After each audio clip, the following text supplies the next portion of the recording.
Deus, cumprimento os irmãos com a paz do nosso Senhor Jesus. Agradecemos a Deus por mais este dia oportuno, que é para aprendermos a palavra do Senhor. Hoje estaremos estudando a lição de número 9, 28 de fevereiro de 2021, e o título da lição é Vivendo o Fervor Espiritual. Gostaria de convidar os nossos irmãos que vai estar participando conosco na sua casa e os que estão aqui presentes para juntos orarmos a Deus, agradecendo ao Senhor por esta oportunidade tão maravilhosa que o Senhor nos concede. Em meio às adversidades, mas o Senhor nos proporciona momentos de buscar a sua presença. Então eu já louvo a Deus pela sua vida, que estará participando conosco e juntos adorando a Deus. Senhor nosso Deus, Pai querido, Pai de amor e de bondade, em nome do seu Filho amado Jesus Cristo, nosso Senhor e nosso Salvador, eu te agradeço, ó Deus querido, Pai Todo-Poderoso, pela vida dos seus filhos que estarão participando conosco nesta manhã abençoada por Ti, para juntos aprendermos a Tua Palavra. Nós te agradecemos, ó Deus, por cada vida, Senhor Jesus, que tem estado na Tua presença. Pedimos que o Senhor continue nos livrando de todo perigo e de todo mal, e abençoando, Senhor Jesus, o nosso município, guardando a cada um de nós em Tuas mãos. E assim nós oramos, agradecido ao Senhor, em nome de Jesus. Vou estar lendo o texto áureo e a verdade prática, e já logo em seguida nosso cooperador irmão Nilson vai estar ministrando esta lição, e você poderá estar participando, compartilhando com mais alguém. A leitura do texto áureo. E não vos embriagueis com vinho, em que há contenda, mas enchei-vos do Espírito. Efésios capítulo de número 5, versículo de número 18. Verdade prática. Ser cheio do Espírito pode se referir tanto ao batismo no Espírito Santo, como também à vida plena no Espírito. Irmão Nilson, na continuidade desta aula abençoada nesta manhã.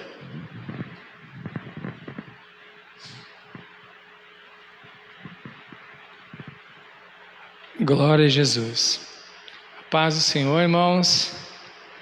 Que Deus abençoe a vida de vocês. Como eu sempre costumo e gosto de dizer, estamos hoje na casa do Senhor, no dia do Senhor, para aprender um pouco mais da palavra do Senhor.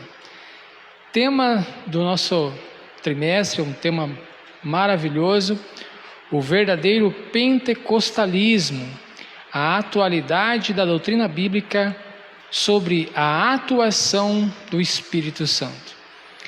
E o tema da nossa aula de hoje, a aula de número 9, lição de número 9, vivendo o fervor espiritual. Você que está com a sua revista, os irmãos que estão nos acompanhando, que está com a sua lição, página 61, a revista de professor. E vamos meditar aqui sobre o que o Espírito Santo faz na vida daquele que aceita o sacrifício vicário e expiatório do Senhor Jesus Cristo.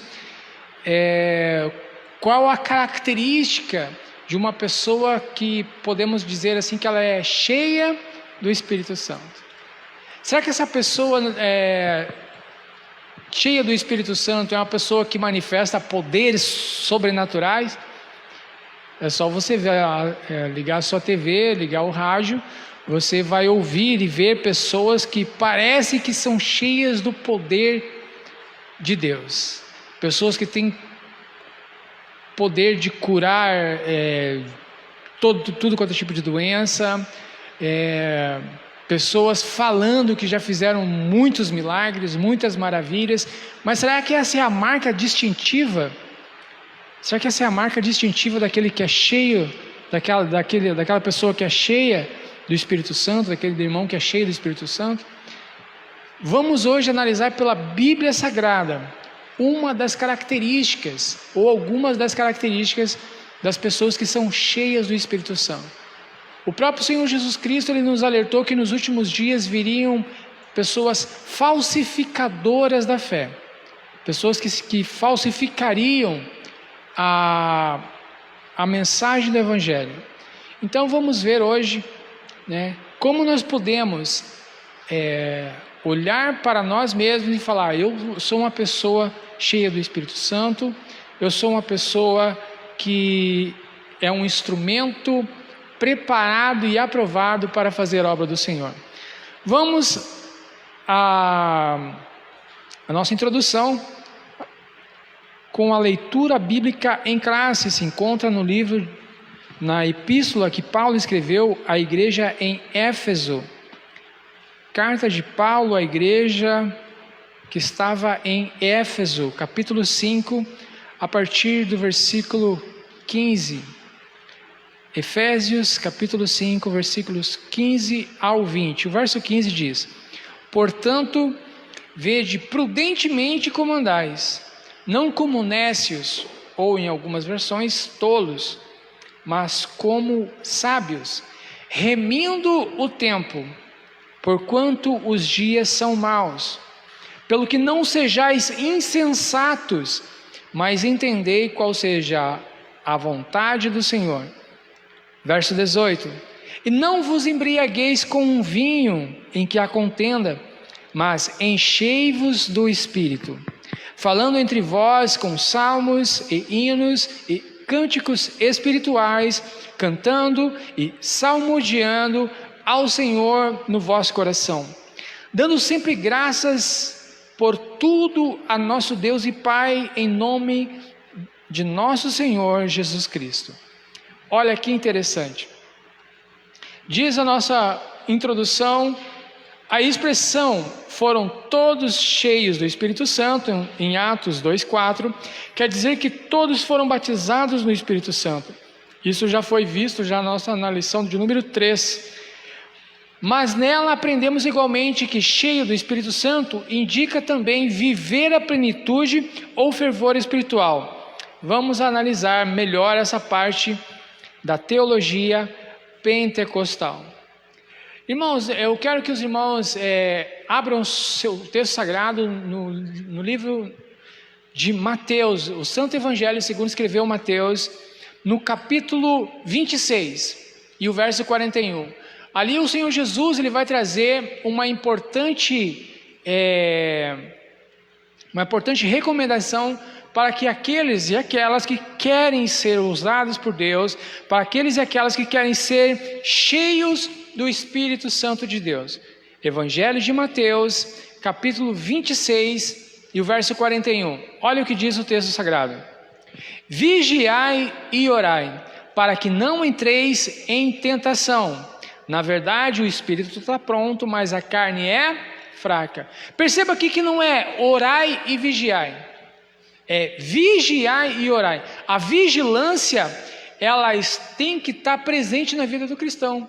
Por quê? Porque a unção de ontem não serve para hoje. O milagre de ontem não serve para hoje. Precisamos estar constantemente na presença do Senhor.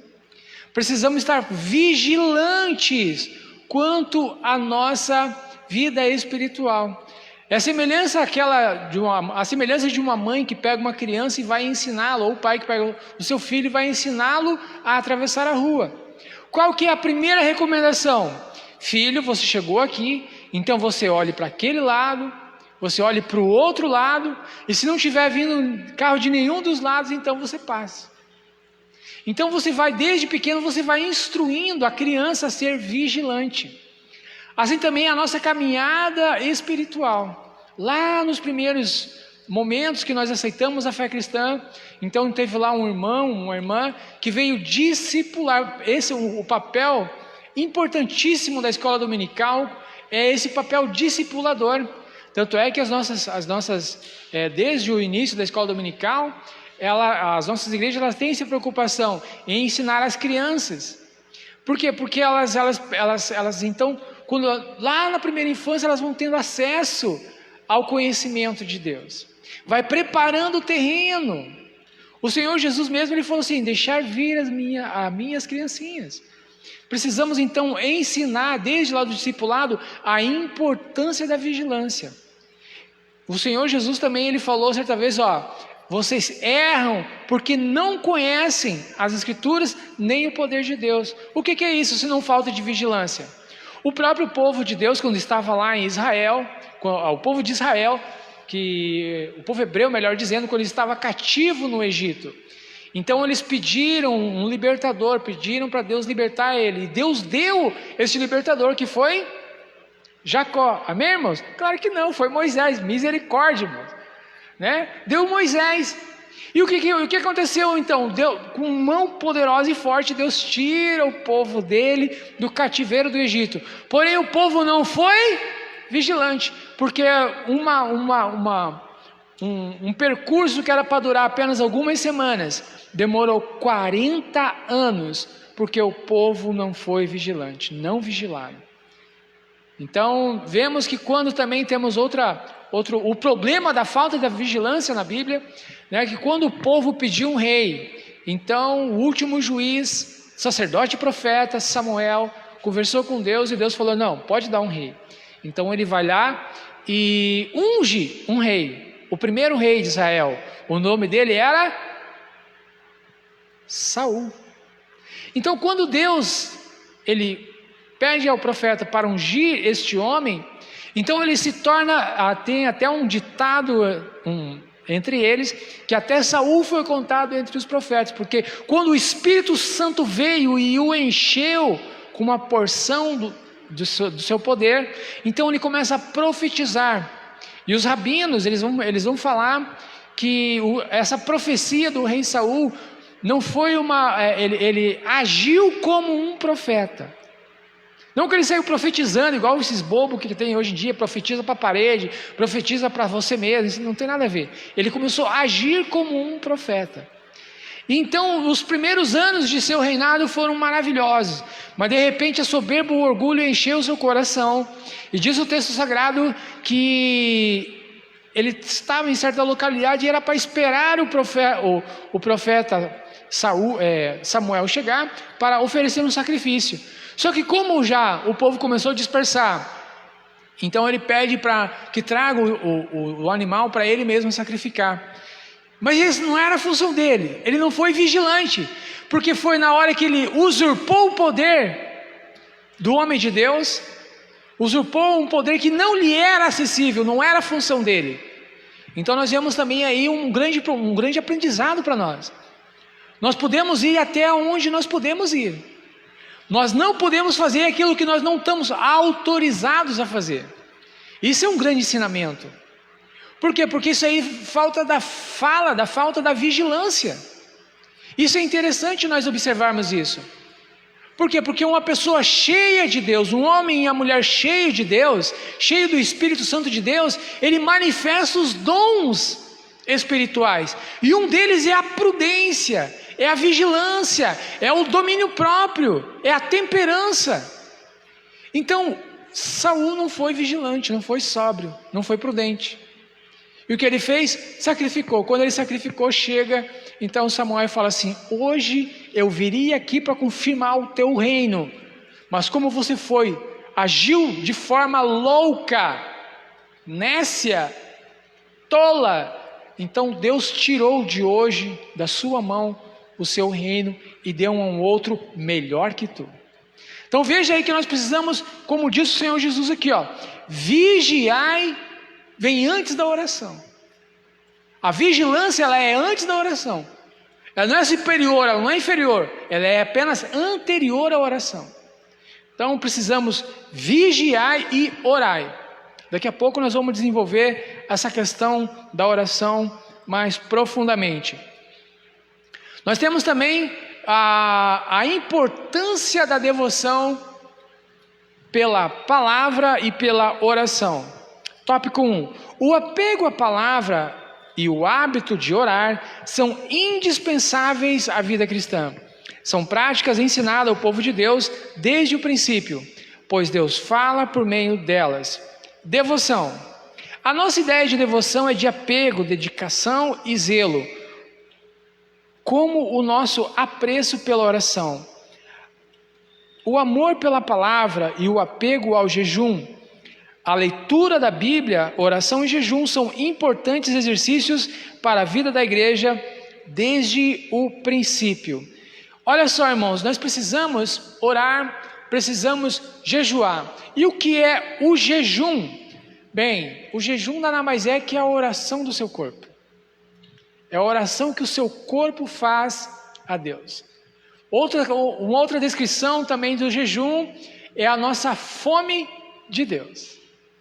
Você subjuga o seu corpo, para estar em melhor conectividade, melhorar o sinal do teu Wi-Fi com Deus, melhorar a sua conexão com Deus.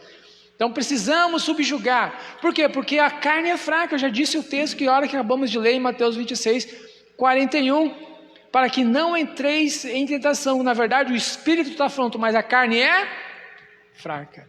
Então a carne aqui fala de nós como seres, como pessoas. A carne, assim como a palavra mundo, tem vários significados na palavra de Deus. Tem vários significados. Temos a palavra carne significando pecado, as obras da carne, as obras do sistema mundano, as obras ímpias que os homens cometem. Mas também temos carne como pessoa. E eu não habitarei mais com o homem, e tirarei o meu espírito de toda a carne. Então, quando essa palavra carne, ela significa também, dependendo do seu contexto imediato, ou aproximado, ou remoto, depende, ou é pessoa, ou é pecado. Por exemplo, as obras da carne são lascívia, prostituição, idolatria, feitiçaria, inimizades, emulações, porfia, iras, pelejas, essas obras da carne. E aqueles que cometem essas obras da carne, como diz lá o texto de Gálatas 5, não entrará no reino de Deus. Mas também tem uma outra profecia que é muito, muito bela, muito linda. E naqueles últimos dias, naqueles últimos tempos, diz o Senhor, derramarei meu espírito sobre toda carne. Então ali está falando sobre as pessoas, sobre o ser humano. Então, quando nós precisamos entender que nós precisamos jejuar, precisamos ter este hábito, este exercício. O próprio apóstolo Paulo, escrevendo ao seu discípulo, amigo, companheiro de muitas viagens, de muitas batalhas, Timóteo, fala o seguinte: não pratique apenas exercícios espirituais que para nada aproveita. Exercita-te em coisas superiores. Ele estava falando para Timóteo, assim, a semelhança de muitos jovens que nós temos, que gostam muito de exercício físico. Eu lembro muito bem que na minha adolescência e mocidade eu era um atleta. Eu corria pelo colégio, fazia corridas de 100, 200, 400, 800 e 5.000 metros pela escola. Ganhei algumas medalhas, também praticava surf, praticava alguns esportes mais radicais, skate, jogava em time de hóquei, jogava vôlei, fazia uma série de exercícios físicos. Mas isso não me aproveitou para a minha vida espiritual.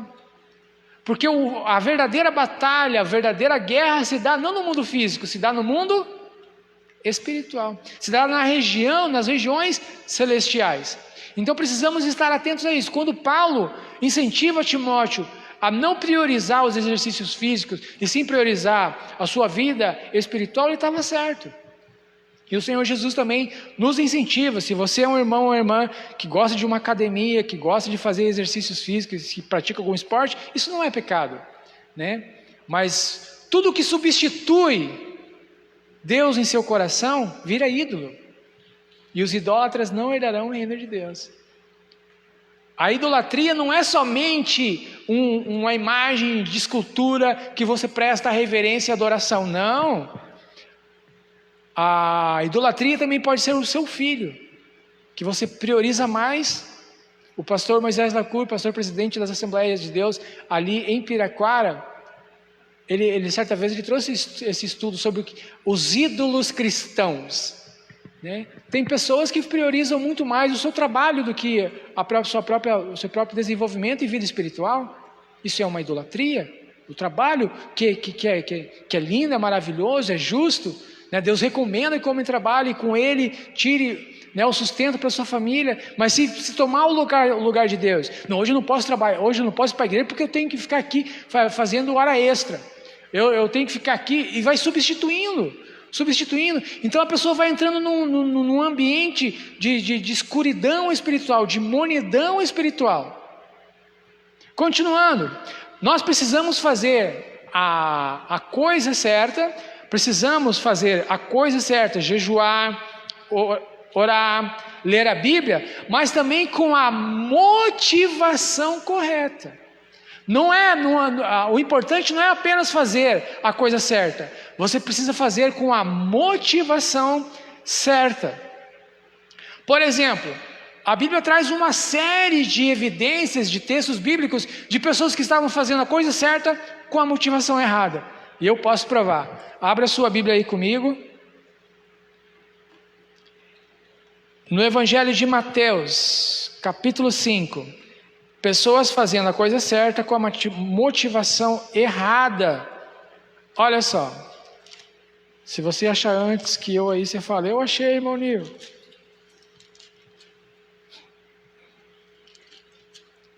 Mateus capítulo 6, versículo 5. Olha só o Jesus ensinando os seus discípulos a orar. E olha só o que ele fala. Verso 5 do Evangelho de Mateus, do capítulo 6. 6:5. E quando orares, não sejais como os hipócritas, pois se comprazem orar em pé nas sinagogas e às esquinas das ruas, para serem vistos pelos homens. Olha, eles estavam fazendo a coisa certa com a motivação errada. Qual é a motivação? Serem vistos pelos homens. Olha, precisamos também fazer doações, né? Dar a nossa oferta. Mas precisamos também fazer com a motivação correta e não com a motivação errada. Olha só, continuando o texto. Mesmo capítulo de Mateus, capítulo 6, versículo...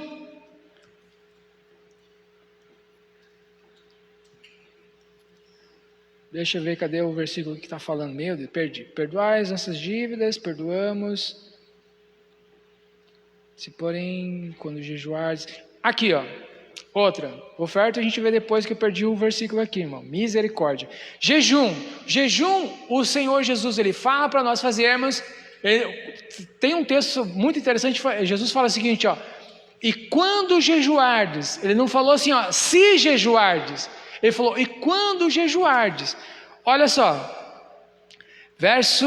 Capítulo 6, versículo 16. E quando jejuardes, não vos mostreis contristados como os hipócritas, porque desfiguram o rosto, fazendo cara de, ai, eu estou com fome. Sabe aquela carinha de cachorro que você está comendo aquele pedaço de picanha, irmão? Misericórdia, eu recebo. Você está comendo aquela picanha assim, sabe? E aí tem o teu cachorrinho te olhando. É assim que é a cara que esses homens faziam para dizer que estava com fome.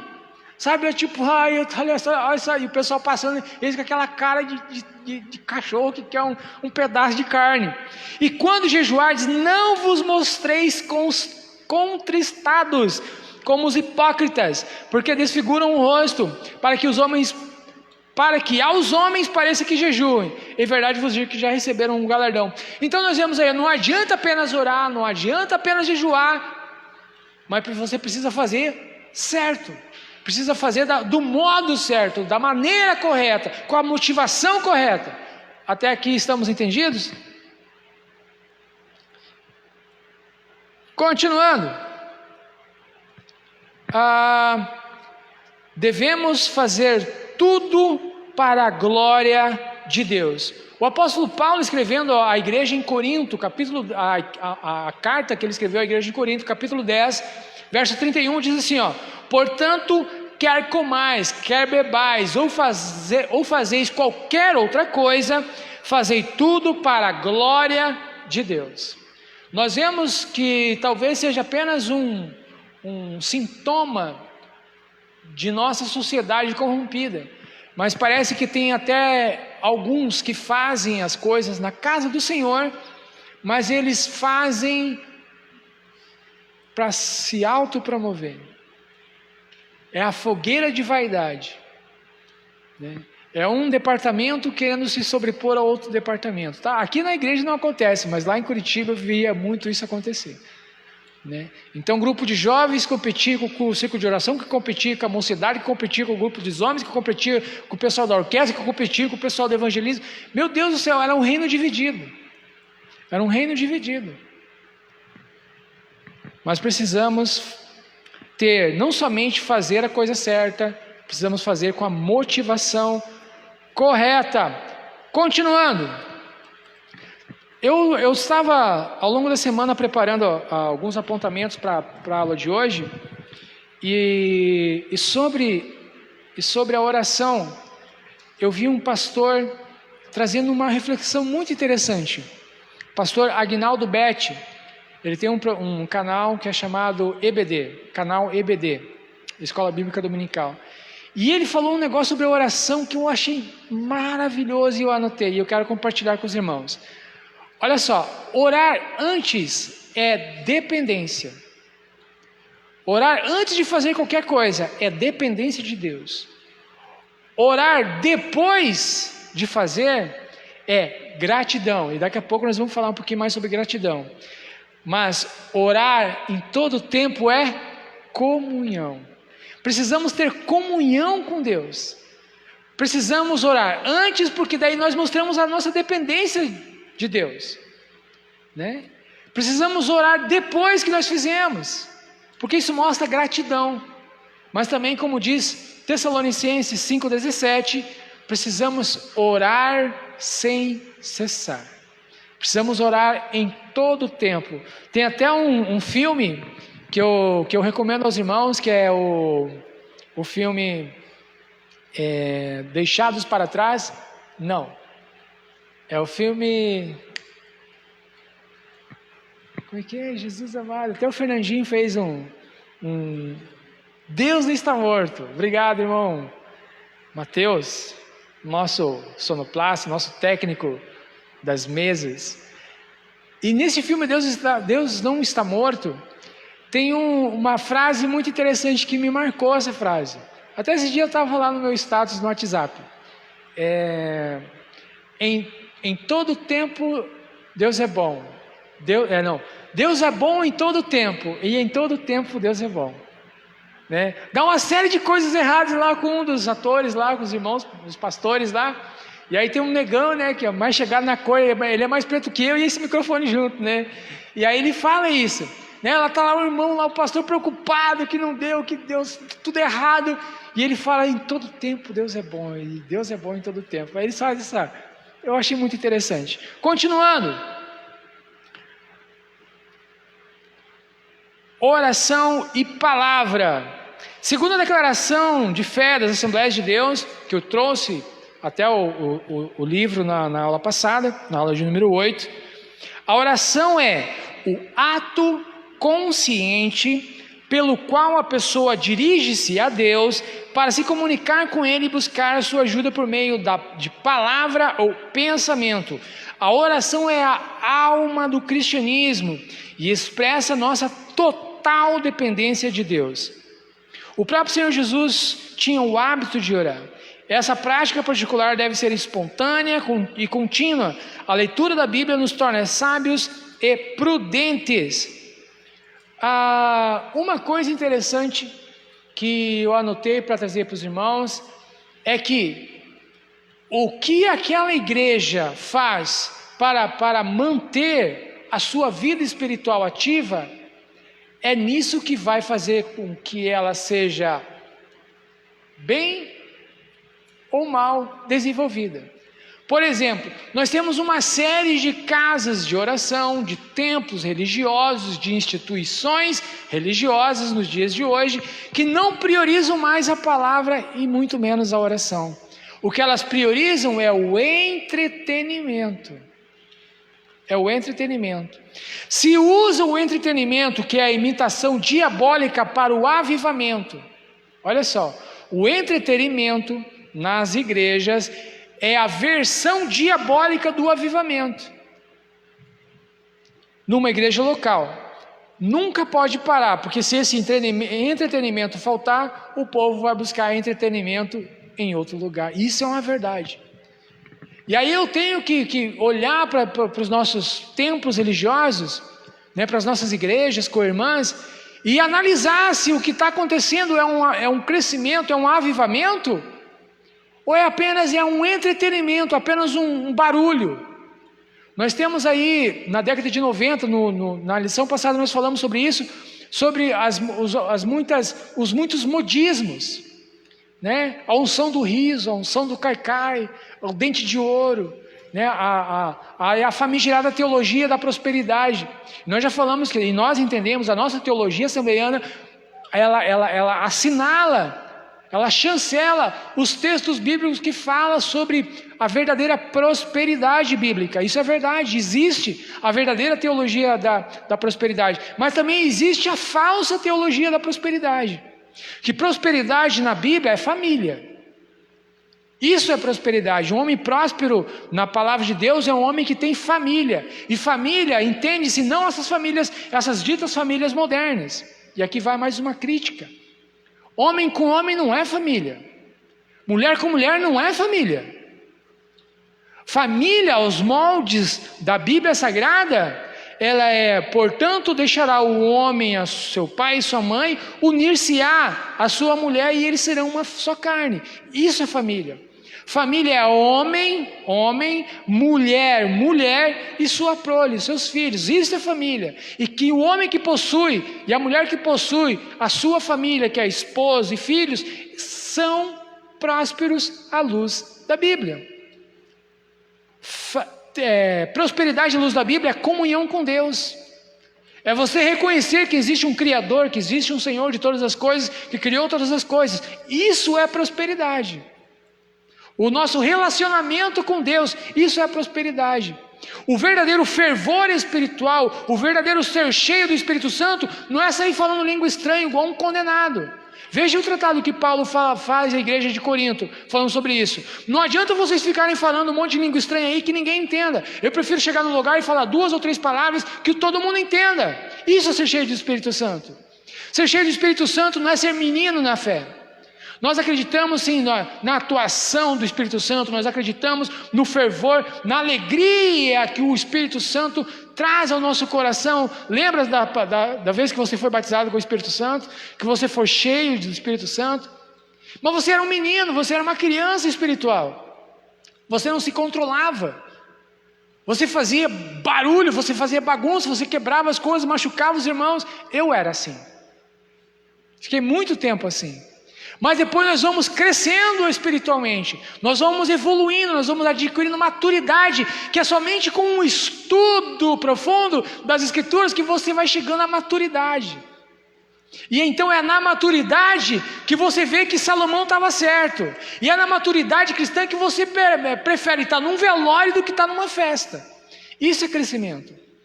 Como assim, irmão Nilson? Você prefere estar num velório do que estar numa festa? Porque numa festa o teu coração pode se desviar de Deus. Mas num velório, quem já foi num velório de pessoa que foi morta num acidente de trânsito? Você sai daquele velório lá, você engata primeiro e não acelera demais. Eu lembro muito bem que no velório do meu pai, que dorme no Senhor, que havia irmãos meus que estavam desviados da casa do Senhor, e foi lá que eles repensaram sua vida. E foi lá na beira do caixão do meu pai que eles resolveram retornar a Cristo. E se fosse numa festa, seria a mesma coisa? A maturidade cristã traz isso. Ela traz um melhor olhar sobre as coisas mais importantes e prioritárias para a nossa vida. Uma pessoa cheia do fervor, do espiritual, do verdadeiro, a pessoa cheia do Espírito Santo, ela é uma pessoa madura na fé.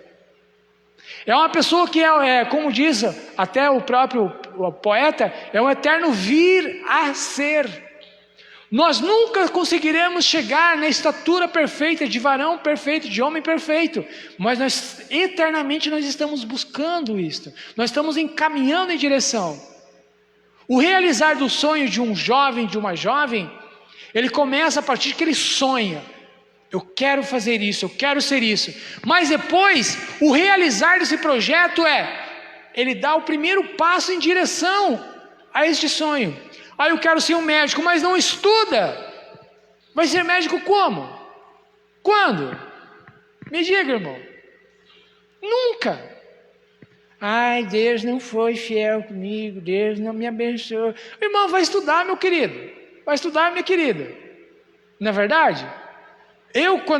Lá nas minhas ignorâncias das antigamente, eu vi aqueles pastores pregando, eu li os livros daqueles grandes teólogos, profundíssimos escrituras, falei, eu quero ser um teólogo, eu quero ser um filósofo. Mas daí eu desisti do meu sonho, abandonei tudo. Fiquei louco da cabeça, saí da presença do Senhor, saí da casa do Senhor, abandonei minha família. Mas Deus, com sua misericórdia e poder, foi lá e me resgatou de novo. E esse sonho está no meu coração ainda. Agora eu estou começando de novo a caminhada. Quero me formar, quero estudar, estou procurando isso. O que você está fazendo para realizar o teu sonho? Você quer ser um obreiro na casa do Senhor? Você quer ser um pastor? Você quer ser um missionário? Você quer ser um evangelista? O que você está fazendo? Não sou eu, Nilson, que está te perguntando. É o Senhor Jesus que está te perguntando nessa manhã. O que você está fazendo? Continuando.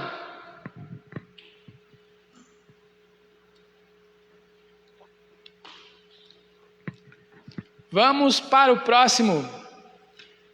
O viver sabiamente. Provérbios capítulo 9, versículo 10 diz: o temor do Senhor é o princípio da sabedoria. Provérbios 8, 13 diz: o temor do Senhor consiste em se afastar do mal. Exercícios espirituais, estes exercícios, no caso, a oração e a palavra, devem ser colocados em prática no dia a dia, diferente da pessoa nécia, que ela não anda prudente, mas precisamos andar prudentemente como os sábios. O modo de vida do crente, voltando aqui, um pouquinho antes, devemos priorizar a vontade de Deus em nossas decisões, atitudes. Voltando, devemos priorizar a vontade de Deus em nossas decisões, atitudes, e não focar as aparentes vantagens como faz o mundo. O modo de vida do crente não pode ser o mesmo, não pode ser ou ter o mesmo padrão do mundo. Romanos capítulo 12, versículo 1. Quando o irmão fala aqui, quando o pastor Ezequias Soares, um grande homem de Deus, ele fala que o modo de vida do crente não pode ser o mesmo padrão do mundo, ele está falando aqui de algo que nós chamamos de cosmovisão cristã. Acompanha comigo, Romanos capítulo 12, versículo 1. O Espírito Santo inspirou Paulo a escrever estas palavras: rogo-vos, pois, irmãos, pela compaixão de Deus, que apresenteis o vosso corpo em sacrifício vivo, santo e agradável a Deus, que é o vosso culto com entendimento, culto racional. Verso 2. E não vos conformeis. Conformeis é uma palavrinha que é a mesma coisa que com esquemático, entrar na forma, entrar no modo com este mundo. Mas transformai-vos pela renovação da vossa mente, ou em outra versão, do vosso entendimento, para que experimenteis qual seja boa, a agradável e perfeita vontade de Deus. Então, para nós experimentarmos a vontade de Deus, que tem essas três características, que ela é boa, ela é agradável e ela é perfeita, nós precisamos deixar-nos transformar pela renovação da nossa mente. E o que é a renovação da nossa mente? É o nosso modo de vida, é o nosso modo de como vemos a vida. A cosmovisão cristã é isso. Como é que você vê o mundo? A partir de onde? Aonde é que você está? Qual é o teu ponto de observação em relação ao mundo? Que mundo que é esse? São a nossa sociedade, os costumes da nossa sociedade. Toda sociedade, ela possui uma cultura.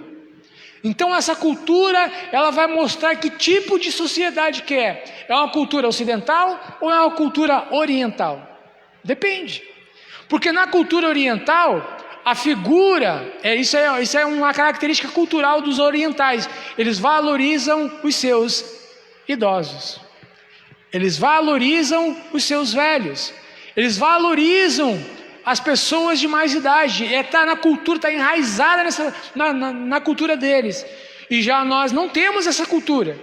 Porque nós vemos aí asilos abarrotados de gente idosa.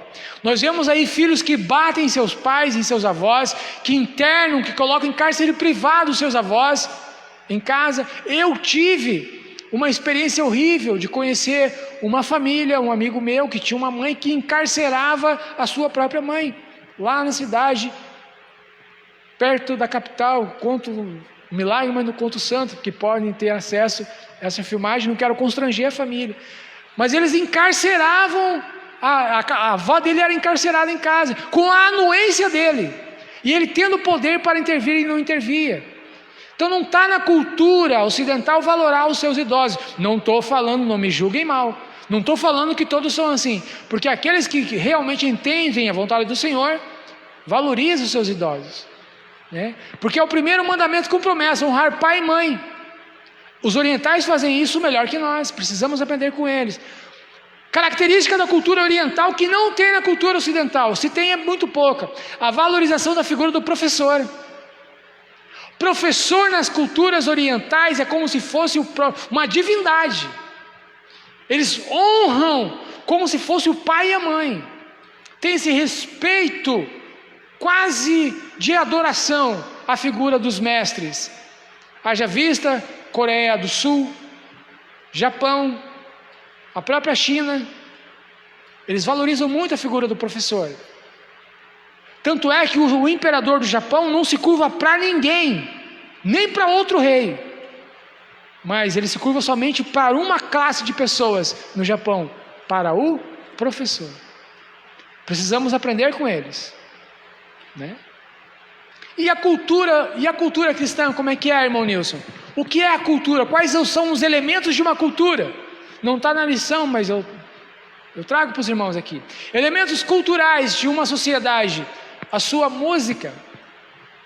Nós aqui no Brasil temos uma cultura vastíssima e riquíssima, desde o sul do país, com o seu shot, seu vaneirão, até o extremo norte, né? com suas múltiplas, né, canções e ritmos. O Brasil é uma fonte inesgotável de criatividade musical. Nós temos a nossa cultura, nós temos a nossa música, que é uma mistura de ritmos. Tem até alguns que não conhecem a cultura, então apontam: aquele ritmo não é de Deus, pagode não é de Deus, samba não é de Deus, né? Mas o hino que ele canta tem elementos culturais, tem elementos do shot, do vaneirão. Vaneirão e shot não é pecado, mas daí um reggae é pecado. Como assim? Eu tive uma aula fantástica no EBO, ali em Curitiba, onde o maestro da orquestra de Curitiba, na igreja sede, não vou lembrar o nome do mestre agora, ele falou sobre essa diversidade musical. E se nós formos falar que esse ritmo é de Deus e esse ritmo é de Deus, todos os ritmos da Assembleia de Deus no Brasil é pecado. Por quê? Porque os hinos que a Bíblia traz não tem nenhum elemento cultural ocidental. A cultura e as músicas orientais são totalmente diferentes. E se nós não estivéssemos seguindo o ritmo deles, então nós estaríamos cometendo pecado. Então nós precisamos expandir a nossa visão de mundo, a nossa cultura. Não é trazer o pecado para dentro da igreja, não estou falando isso. Eu estou falando para nós entendermos a cultura da nossa sociedade. Porque tem elemento cultural que não é pecado e afasta as pessoas da igreja, tira as pessoas de Deus, da igreja. Por quê? Porque o líder não tem essa visão expandida da cultura. São elementos culturais.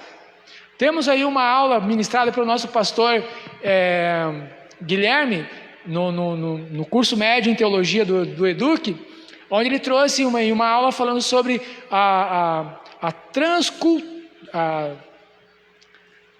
a cultura diversificada que missionários precisam enfrentar em outros países, principalmente países africanos, que é totalmente diferente da nossa. E se ele sair daqui carregado apenas com o nosso modo de cultuar, e chega em outra cidade com outro modo de cultuar a Deus, então ele vai achar que aquilo ali vai ser uma barreira, vai ser um impedimento para ele que ganhe mais almas. Então, todo missionário ele precisa passar por uma preparação cultural.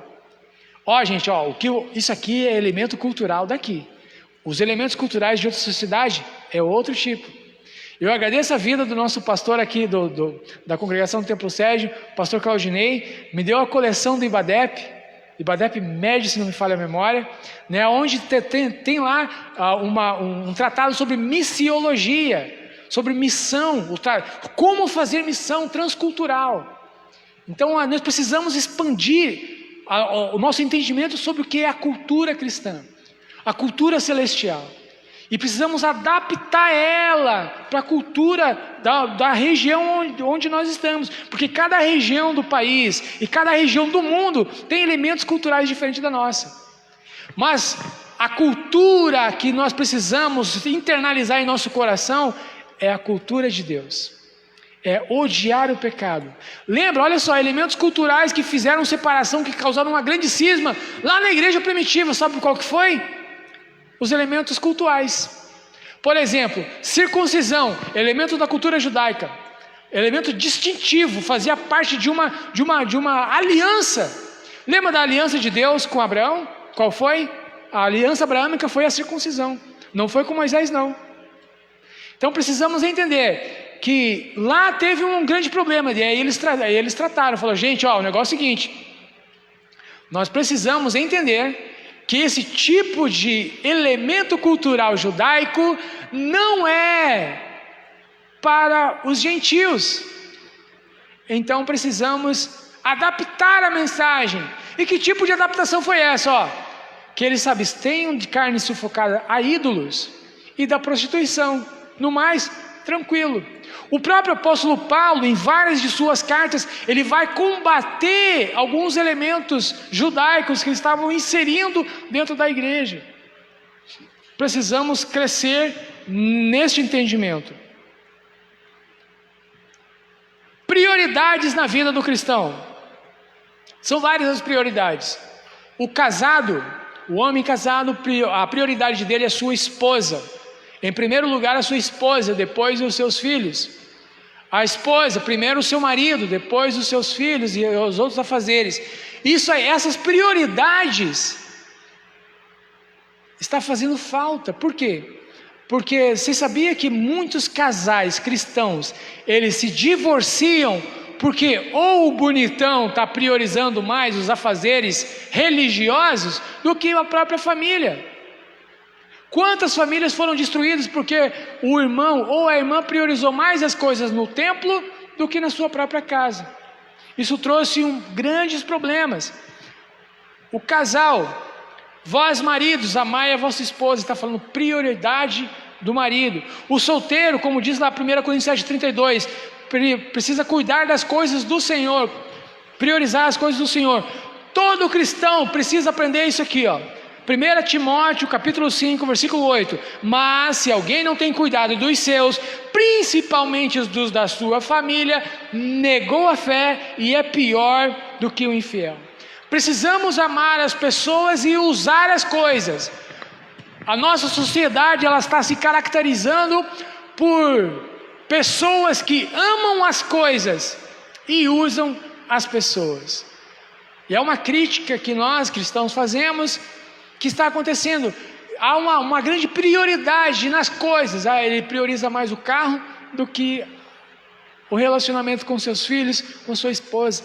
Ela prioriza mais a sua faculdade ou seus afazeres, qualquer outra coisa do que com o seu marido, os seus filhos, a sua família.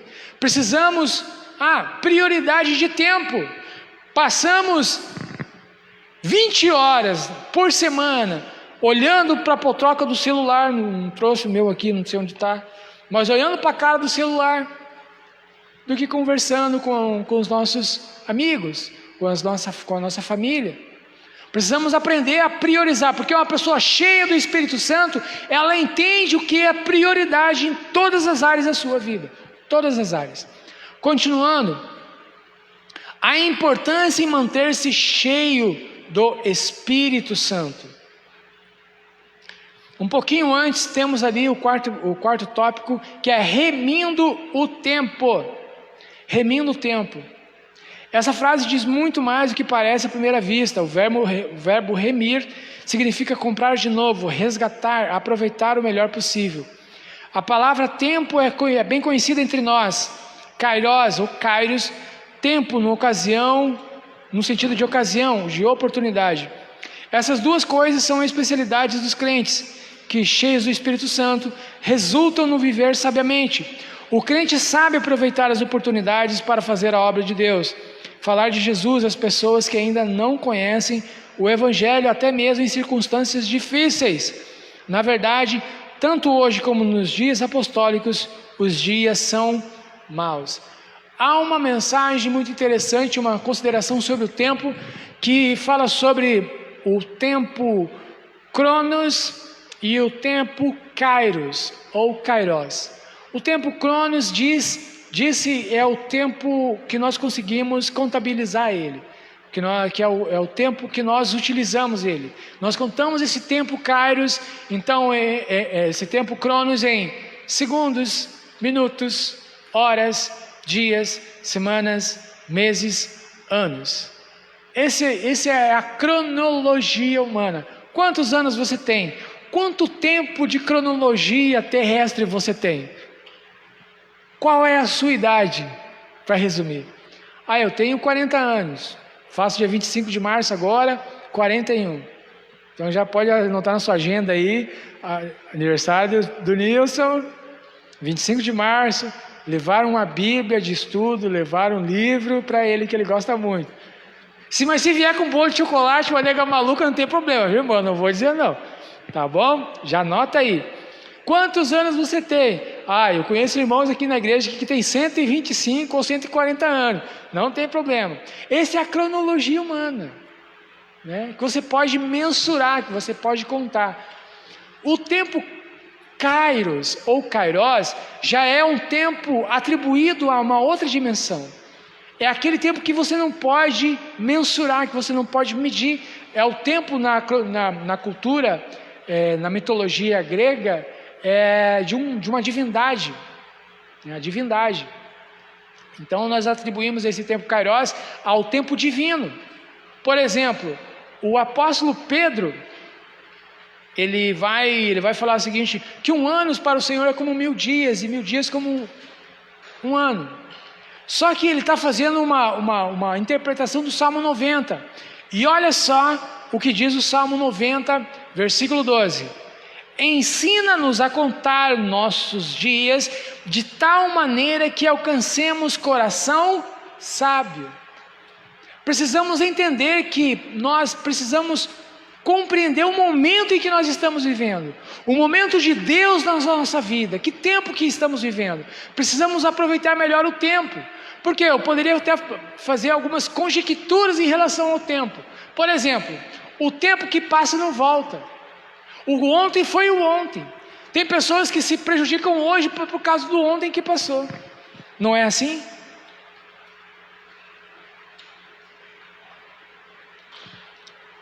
As nossas feridas da nossa alma, nossas feridas do nosso espírito, aquelas experiências que deixaram marcadas de forma negativa a nossa vida. O ato foi passado, mas aquela dor continua no presente. Eu poderia trazer uma experiência familiar terrível, que foi o abuso. Eu tive numa família de amigos meus, né, uma menina que ela foi abusada sexualmente na sua primeira infância. Então ela teve uma vida destroçada e prejudicou todo o seu futuro por algo que aconteceu lá no passado. Então o tempo que passa não volta, mas o tempo que passou ele tem a capacidade e o poder de prejudicar o tempo presente e estragar o tempo futuro. E é por isso que Deus, quando Jesus fala que eis que vos dou a minha paz, é uma paz que um homem não pode dar, porque é uma paz restauradora. É uma paz que ela vem com a borracha e apaga o nosso passado, as dores do nosso passado. A lembrança, a memória fica, mas as dores do nosso Deus retira. Então é por isso, se você que está me ouvindo nessa manhã, ou conhece alguém que está ferido em sua alma, que aconteceu algo no fato passado, um fato que destruiu sua vida, que até hoje está prejudicando essa pessoa, apresente Jesus para ela. O Senhor Jesus, ele tem esse poder, o Espírito Santo tem esse poder de apagar as dores do passado e escrever uma nova história e um novo futuro para essa pessoa. Posso ouvir um amém por isso? O tempo que passa não volta, mas nós não podemos antecipar o tempo. Essa é uma outra consideração interessante sobre o tempo. O amanhã, meu querido pastor, é só amanhã, viu? O amanhã, irmão, já é só amanhã. Você não pode trazer o amanhã para hoje. Aí o que gera esse negócio? Gera ansiedade. E é uma coisa que os psicólogos e os psicologos, eles estudam muito. Essa ansiedade. E a ansiedade, ela é capaz de prejudicar totalmente o funcionamento do nosso corpo, que produz uma série de coisas aqui dentro da cachola. Ele é um produtor de um monte de enzima, de um monte de coisa que pode te prejudicar. Então precisamos entender. Por isso que o Espírito Santo inspirou o salmista. E detalhe, o Salmo 90 foi o Salmo número 1. Como assim, meu irmão Nil? O Salmo número 1 não é esse não, porque eu sei o que está no Salmo número 1, né? E não tem nada a ver com esse Salmo aí não, né? Não, eu falo o Salmo número 1 de primeiro a ser escrito, porque o Salmo número 1 foi escrito mais de 1000 anos antes, foi escrito por Moisés. E Moisés, ele vai falando sobre como nós podemos, qual a ação de Deus que precisamos ter em nossa vida. E em determinado momento ele fala assim, ele fala o seguinte: ensina-me, ó Deus, ensina-nos, ensina pra gente a contar os nossos dias, a viver, entender os tempos em que nós estamos passando, de tal maneira que alcancemos coração sábio.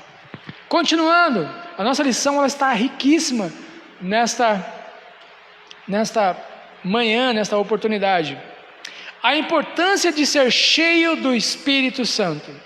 Irmãos, precisamos ser cheios do Espírito Santo para uma série de coisas aqui, mas uma coisa que não está aqui, eu lembrei, eu quero compartilhar com os irmãos, é que certa vez, alguns meninos, alguns jovens viram os homens de Deus expulsando o demônio. E é realmente um trabalho que chama atenção. Eu lembro na minha adolescência, na minha mocidade, que tinha muito mais manifestações demoníacas em nossos tempos, e nós víamos os obreiros expulsando o demônio, nós ficávamos admirados. E essa mesma admiração causou no coração daqueles homens, então eles também queriam expulsar demônios, porque eles estavam lá numa escola de expulsar demônio. E foram tentar expulsar, aí se manifestou um demônio, e foram tentar expulsar, irmão. Mas esse demônio, deu um couro neles, mas tão grande, rasgou a roupa, deixou os bichos pelados, bateu no bumbum deles e mandou eles embora. Está registrado lá no livro de Atos, vai ver essa história lá. Onde é que está ali? Procura aí, meu querido, tem o tio Google aí. E aí o que aconteceu? Eles viram um homem de Deus expulsar, foram tentar expulsar, e aí olha só o que o capeta falou para eles: Paulo, nós conhecemos, mas vocês quem são? Eles não eram cheios do Espírito Santo. Pensavam que eram, mas não eram. Outra pessoa que pensou que estava cheio do Espírito Santo e não estava, foi Sansão. Lembra da história dele? Dalila chegava: Sansão, qual é o segredo? É Sansão, pastor? É Sansão, né? Tinha um cabelão grandão, cheio de força, né? Sansão, me fala: se você fizer lá um churrasco para mim, lá com picanha, eu fico bem fraquinho. Fica mesmo, né, irmão? Porque depois de comer dá uma leseira, não é verdade? Acho que ouvi comigo, depois do almoço dá vontade. Só tem duas vontades: uma é dormir e a outra é ficar dormindo. As duas vontades depois você tem de almoçar. E ela ia lá, preparava uma picanha para ele e não ficava. E aí vinha os filisteus: Sansão, os filisteus estão vindo aí. E ele estava tudo amarrado e quebrava tudo. Mas de repente, ele naquela brincadeirinha com o capeta, o Espírito Santo ficou triste e se afastou. Porque tem um mandamento bíblico, e não entristeçais o Espírito Santo. Tem? Não tem esse versículo? Acho que tem na tua e na minha Bíblia. Não tem? Claro que tem. E ele entristeceu o Espírito Santo. O Espírito Santo ficou jururu e saiu dele. Não estava mais, a influência e o poder do Espírito Santo não estava mais sobre a vida dele. O que aconteceu? Ele revelou o segredo da sua força. E ela foi lá e cortou o cabelo dele. E amarrou ele. E aí diz o texto sagrado: Sansão, os filisteus estão vindo aí. Então quando ele falou, ele pensou que ia, como das outras vezes, ele ia estourar aquelas cordas, ia dar uma surra de vara e dar uma encetrada no pessoal. Ele não conseguiu fazer mais isso, por quê? Porque ele pensou que tinha, mas não tinha. Então, precisamos ser cheios verdadeiramente do Espírito Santo. A unção de ontem, como eu falei, não serve para hoje. A unção de ontem ficou no ontem. Esses dias tivemos aqui o primeiro e último grande encontro da mocidade, né? Haja vista, nós estamos no dia 28, hoje é dia 28 de fevereiro de 2021, Pontal do Paraná, Praia de Leste, Brasil, planeta Terra, Via Láctea. Nós estamos vivendo mais um recrudescimento das leis restritivas. Nós estamos num lockdown aqui na cidade. A nossa cidade está fechada, das 8 até as 5 horas não pode trafegar, não pode acontecer nada, e logo não poderá haver cultos, porque os nossos cultos já começam às 7h30, 8 horas, e não é somente o nosso tempo que será prejudicado, são todos os tempos evangélicos. Isso aí é uma arma de Satanás para causar frieza espiritual na igreja. Você acha que Satanás não está por trás disso, meus irmãos? Você acha que Satanás não está feliz da vida com um monte de cristão aqui no nosso templo? Não vou falar de outras igrejas que eu não conheço, vou falar do nosso templo. Muitas famílias abandonaram a fé por causa da pandemia. Casais saíram da igreja porque estávamos sempre aqui. Uma brasa com outra brasa faz um braseiro maior. Só que aquela brasinha ela começou, não porque está restrição, não pode, não dá porque é muita gente, então não pode, fecha templo, é só transmissão aqui. E isso aí aconteceu, isso aí foi um favorecimento para aquela brasinha acesa, ela começar a se apagar e se apagar. E agora chega uma brasa, pega uma brasa acesa e coloca num carvão que já está apagado. Funciona? Não aquece mais. Precisamos manter a chama do Espírito Santo ardendo em nosso coração. E como é que nós fazemos isso? Praticando os exercícios espirituais. Não há outro segredo, não há o que fazer. O milagre de ontem, a maravilha de ontem não serve para hoje. Porque se milagre e maravilha na sua e na minha vida valesse para alguma coisa, o povo no deserto não tinha abandonado Deus. Porque eles estavam vivendo todo dia o milagre do Senhor. Era todo dia a nuvem cobrindo eles, para o sol não molestar eles durante o dia. E era toda noite uma coluna de fogo, à noite para aquecer eles, porque no deserto vai mais de 60 graus durante o dia, 60 graus Celsius durante o dia, e à noite menos 5, menos 6, menos 10 graus no deserto. Se fosse assim, todos os dias eles não precisavam trabalhar. Eles não precisavam fazer manutenção na roupa, porque a roupa não envelhecia e a roupa crescia junto com o corpo. O calçado não se desgastava. Eles não precisavam plantar e nem colher. Colher eles colhiam, era toda manhã eles colhiam um maná.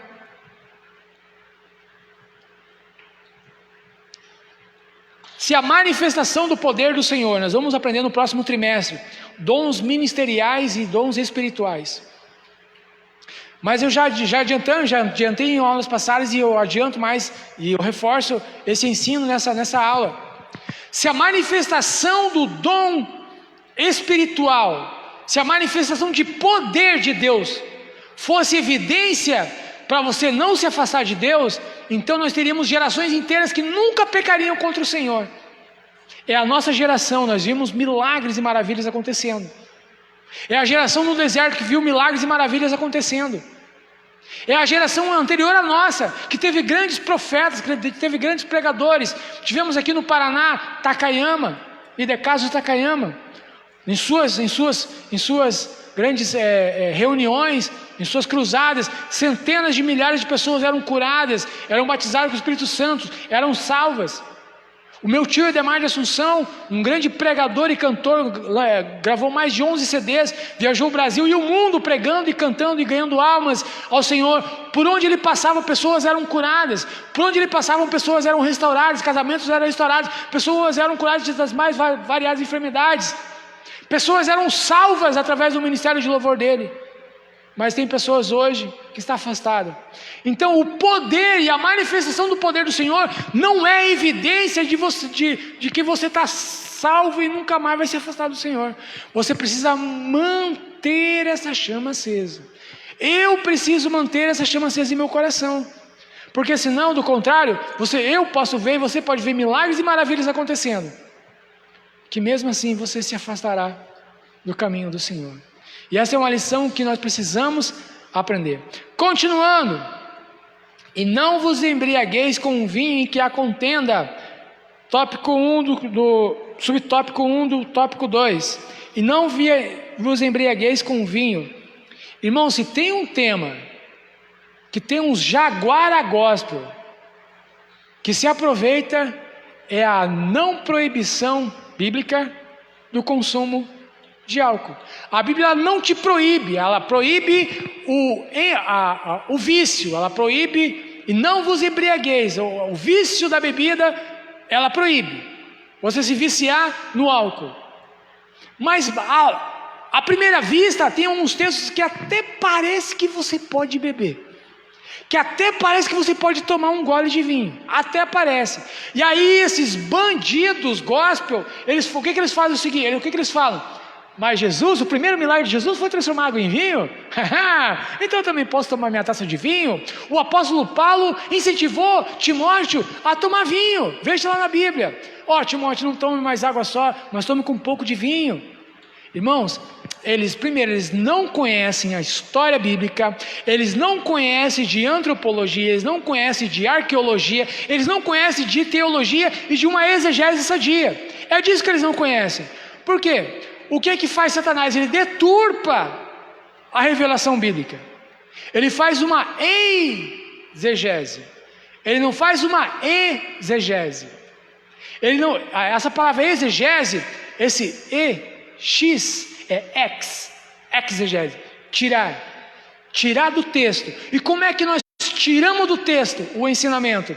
Estudando o texto, vendo como é que era a produção de vinho na época. Vocês sabiam que até pouco tempo atrás eles acreditavam que não era possível, por causa que lá no deserto lá faz muito calor, lá em Israel, aquela região faz muito calor. Eles acreditavam, pessoas ignorantes que não conheciam nem o clima da região, eles acreditavam que lá não fazia frio. Então se não faz frio, então não dá para manter o vinho numa temperatura baixa, abaixo de 7, 8 graus, que é um nível que o suco de uva ele não fermenta. Irmãos, você sabia que lá no deserto faz a época da colheita da vinha, ela é feita no finalzinho de outono, quase chegando já no inverno. Então quando eles colhem, o clima já está mais frio. Então eles fazem tem tratados e mais tratados de teologia, de grandes entendedores de vinho, que falam sobre como fazer com que o suco da uva permaneça fresco, como se fosse extraído na hora.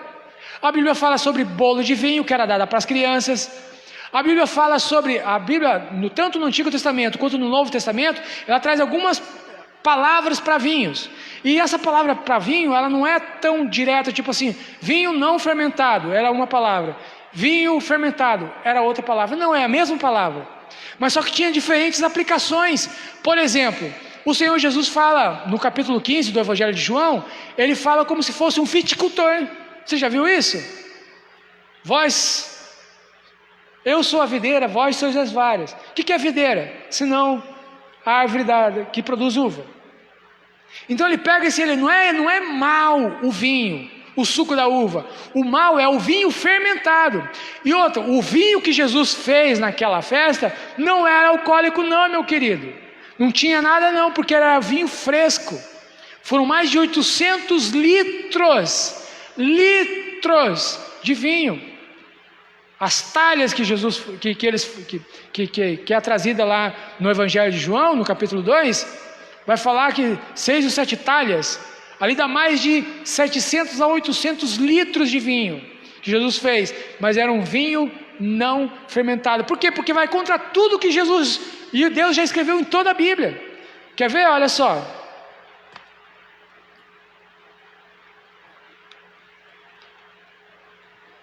E não vos embriagueis com vinho. Problemas de bebida forte. Não plantou uma vinha e se embebedou. Gênesis 9, 20, você vai ver que quando Noé sai da arca, então ele planta uma vinha, e dessa vinha ele colhe e ele fica bêbado. E aí o que acontece? Dá uma série de problemas, até maldição na família. Por quê? Porque a bebida ela faz com que o homem fique desinibido, perde a vergonha na cara. E eu sei porque eu tive problema de alcoolismo na minha família. E o problema de alcoolismo, o problema de vícios, é o segundo maior causa motivadora de divórcios. A primeira causa de divórcio aqui no Brasil é o adultério. A segunda causa de divórcio são as dívidas.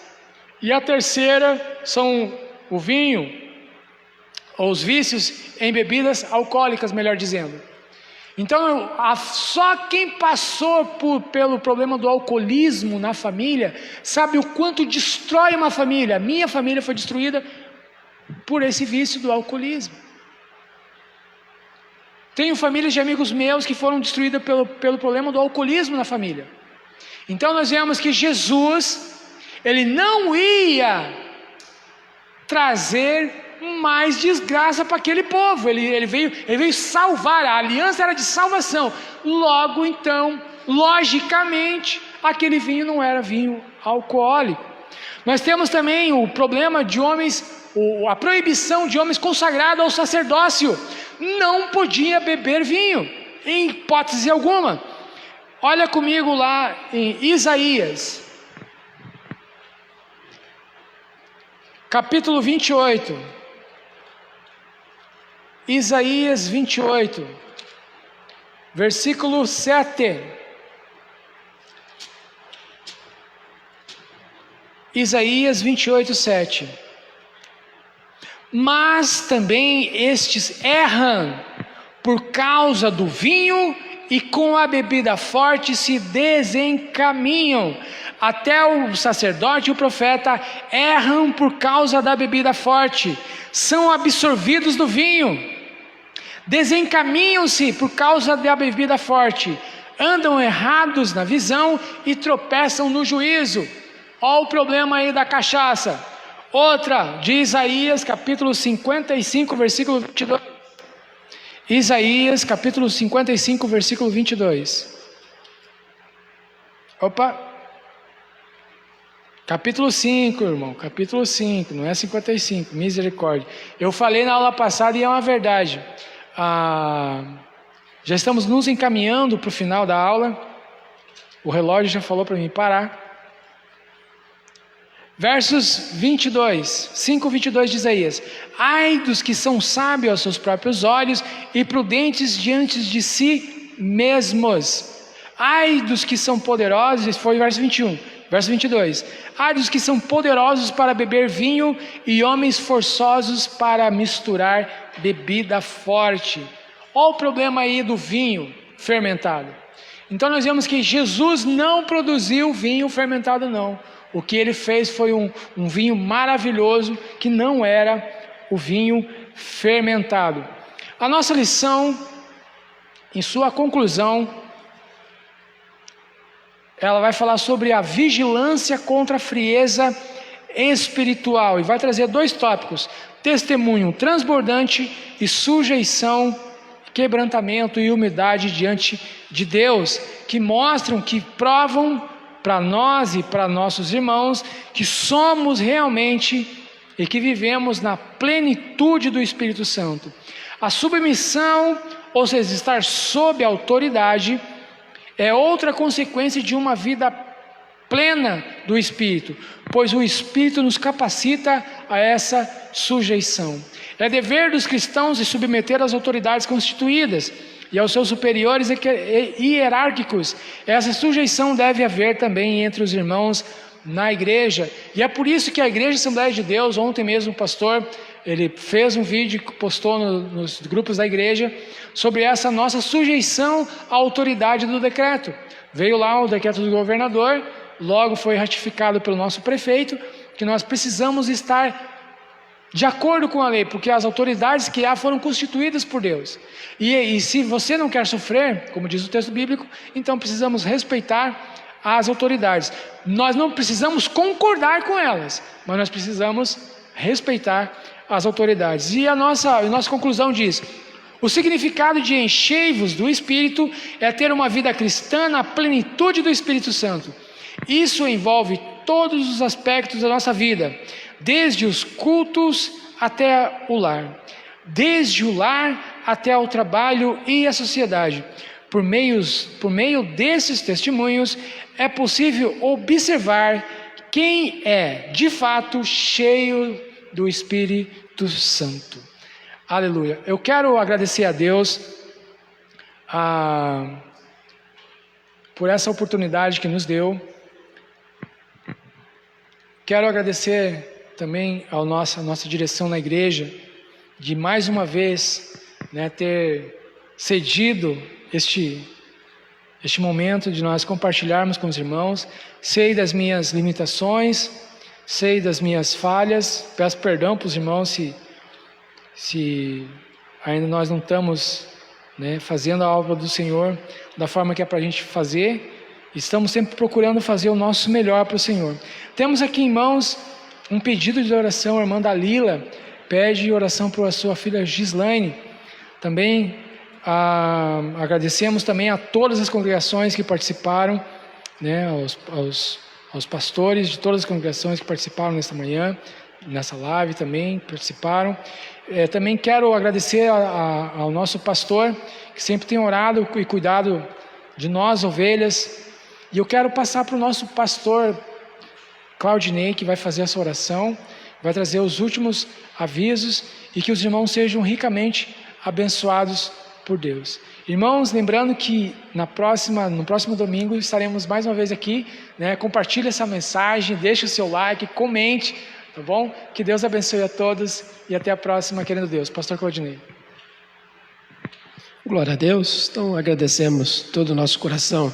Esta manhã é o professor Nil, que ministrou essa aula tão grandiosa nesta manhã, e louvamos a Deus por cada um de vós que tem participado, as nossas igrejas que estão juntos aí, participando conosco. Um grande abraço a todos os nossos pastores, dirigentes de nosso campo. Então louvamos a Deus por mais este dia. Estaremos orando e já encerrando na presença do Senhor, agradecendo de todo o nosso coração.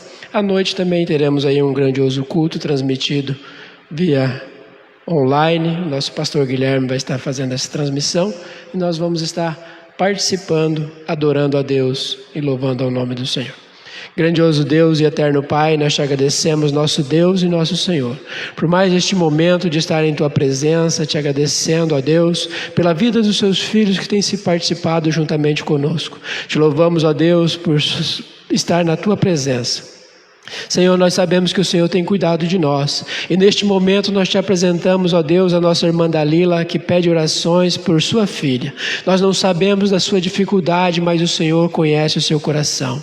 Sabemos que o Senhor tem poder em tuas mãos, e assim nós te louvamos e agradecemos ao Senhor, que pode curar, Pai, e pode estar neste momento fazendo o teu milagre, porque nós cremos num Deus todo-poderoso, num Deus que nos sustenta em suas mãos, e assim nós te louvamos, ó Pai, em nome do seu Filho amado Jesus Cristo. Amém. Que Deus abençoe a todos, em nome de Jesus.